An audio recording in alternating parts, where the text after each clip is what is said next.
You are listening to a MetalExpressRadio.com interview. Enjoy.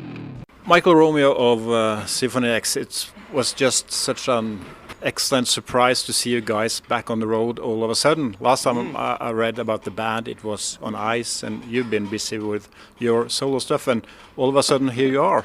What brought you up here? I mean, it was a lot of things,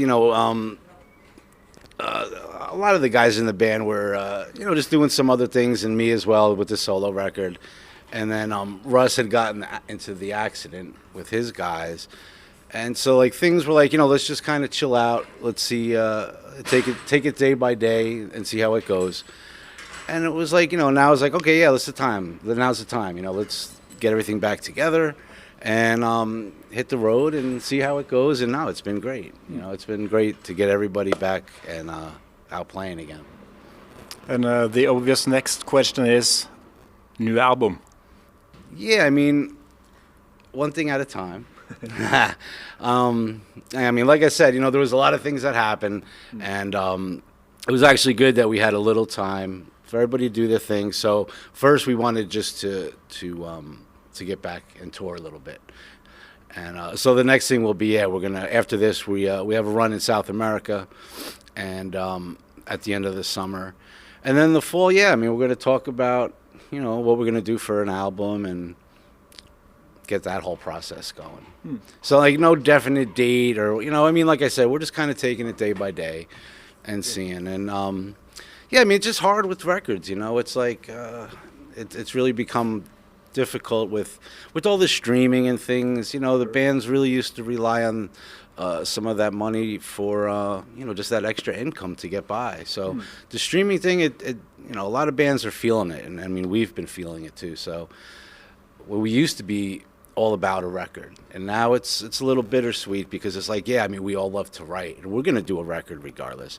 But it's man, sometimes it's that little extra reward, and and we put a lot of work into the record, a lot of time, man, lots of friggin' time, and time is money, and at the end of the day, when the money is coming on the back end is less, it's a little discouraging, but we love what we do, and we are gonna, we will do it. But we just got to get to that point. Like I said, now we just kind of getting the wheels back on, getting everybody back together, and doing the live thing. And like I said, in the fall when we get back, we'll start figuring out what we're going to do for a record and take it from there. You just got the rights for your first albums. Does that mean in the future maybe you will focus on something like pledge music or crowdfunding for your next album to have everything in control yourselves? We still are under contract. We're still with Nuclear Blast, and down the road possibly that could be a thing. I think that if you are in control of a lot of your catalog, it would be financially a little smarter, a little easier. But it's just things are really different, So you're just trying to adjust and trying to figure out how to make things work. But we're not in a position to do that now. So you're not supporting a new album. Was it fun to make the setlist for this tour? Yeah, it is cool not to, because we don't have to. Every time you have a new album, you got to play as much of the new album, and we always do as much as we can, or if not the whole record. And this was kind of cool because it's all right, well, we're not really, it's not really the Underworld tour or anything. It's just, hey, man, we're getting back together. We're coming back out to play. We're going to have a good time. Let's find some cool stuff. And we just figured, we take a couple songs from every record, and people are always asking about the Odyssey. So it's okay, man, maybe we'll put the Odyssey in there and maybe do a couple songs from Iconoclast, or one big one, or a couple from Paradise Lost, or a couple from this. So it was kind of cool that we didn't have to stick to any kind of a one album thing. It was we could kind of pick and choose, and actually it wasn't long. We just narrowed it down to a couple that felt good, and it was all about the set. This set feels really good. It feels like it flows. It doesn't feel like there's any lulls really. Man, it's just a cool vibe, I think, this set, because it is a little bit of everything.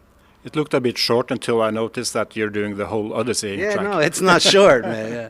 No, it's not short. It's Yeah, it's 90, at least 90 minutes. Yeah. It's over 90. Yeah, I mean that's the thing. The set itself is an hour or so, but then the Odyssey, tack on another half hour or whatever, 20 something minutes. Yeah. Well, you talked about your solo album that came out last year. It was on my top 10 list, one of the best debut albums, if we can call it that, for many years. But I mean, that was just a blast. I expected an instrumental album, but this just totally blew me away. Are you going to promote this with a solo tour? And I know there's a number 2 coming as well. Yeah, I mean, I had written 2 of them at the same time because I figured, I had a lot of material, and regardless if it's my stuff or the band, like once I start writing, man, I'm just in the zone. I just like, I love to write and be creative with this stuff. So with the solo thing, yeah, I just kept writing, and I said, all right, I'll just do, enough for 2 records and maybe do like this 2-part, part 1 and 2 thing. And plus with the guys, I had all friends of mine play on it. And I said, since I got them here and we're all together, it's like, hey, let's just do it, as much of it as we can. So, yeah, we did the first one. And the second one, it's like, 80% done. There's still some more things to do. But I just kind of put it on the back burner for now, just so, Symphony X, we could kind of just get back, breathe some life back into the band and start doing our thing. But to finish the solo record, I mean, it wouldn't take much time. No, but you'll keep it on the shelf until you have more spare time?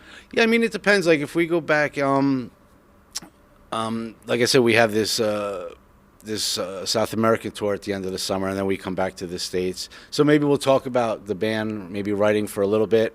And Russ always does the TSO thing in the from whatever, when is he gone? Whatever, the fall, the winter there. So, I mean, I could spend a little time with the solo thing there, pick away at it, or just start writing some Symphony X stuff, or a little bit of both, just stay busy all the time. Yeah. There's obviously been some time since you last played with Symphony X. Is it like you know everything by heart? I mean, it's rather complex stuff. Or do you have to sit back home and listen through the CDs or whatever and try to figure out how you play the riffs? Yeah, man, we're playing this shit now. I still don't fucking know all these songs. I'm like, really? No, I mean, I know them, but yeah. But yeah, no, I mean, because there is a lot. And even when we were getting together to rehearse, it was like, oh, let's try this one and this one. So there was a lot more, too. And it's like, oh, man, how the frick does that go? And so there was a little time to go back, especially like with the Odyssey. It's like, I don't think we had played it in, years. So, I mean, it took a little work. But, I mean, it comes back, And then when we're down in the room all together, and it's like, oh, yeah, right. And because even some of the songs are a little different than the album. Like, we'll change little things, and those things have to come back. It's like, oh, yeah, remember we did this. But, yeah, I mean, it's kind of like riding a bike. But you got to at least, go back. But, yeah, I mean, once it starts happening, then it's just, it's just fun. You're just jamming. Some of you guys have kept very busy. Is it like you check out each other's projects when they're done? I mean, like Adrenaline Mob albums, Silent Assassin, Level 10, and your solo album. Did you send it to the rest of the guys? And I mean, I don't know if they heard it. I'm sure. I mean, we all kind of hear. I mean, LePon stuff, I'm always helping him record at my place. Oh. So I mean, I hear it, all the time. Because he's always camped out at my house. But yeah, I mean, I kind of hear what the other guys do, and I'm sure my thing. But it's like, like I said, like the last couple of years, the last year or so, everybody was just kind of doing their thing. And Russ had the accident. I think he just, we talked, and I think he just needed a little time. When something like that happens, it's kind of a life-changing thing, and maybe puts things in a different perspective. Sure. So I mean, I think there was a lot of that too. So it wasn't even so much talking about music as more like, hey bro, how you doing? You doing all right? And so I think a lot of the time was that. But as far as the other guys' stuff, yeah, I mean, we'll kind of hear little bits and pieces. But when we're back in the room, it's like, all right, let's get this set together. You're very productive. Do you even write while you're on the road? Do you ever record it with you? Nah, I try to do that. It was years and years ago. You can't, I mean, and at my place, I have so much gear and things that, that just help me write, and I guess you could get a small setup. I did have a small setup one time on the bus, but everybody's spilling beer and shit all over the place. You can't have a really good work, at least for me, because I like the time that we have to write when it's like, all right, now it's time to write, because we won't really tour, we won't really do anything else, and that will just be my routine for a couple of months. I'll get up, I'll have some coffee, and I'll go down and I'll try out some ideas, and it's just more productive that way. Yeah, the bus thing, I did try it one time with the guys, and we absolutely got fucking nothing done. Nothing done. It was, yeah. It's just hard because, like, the day, it's like, you're loading in, you have sound check, and you're looking for laundry, and all this kind of thing. So it's really difficult to be able to. I need like 8 hours just to write. It doesn't happen.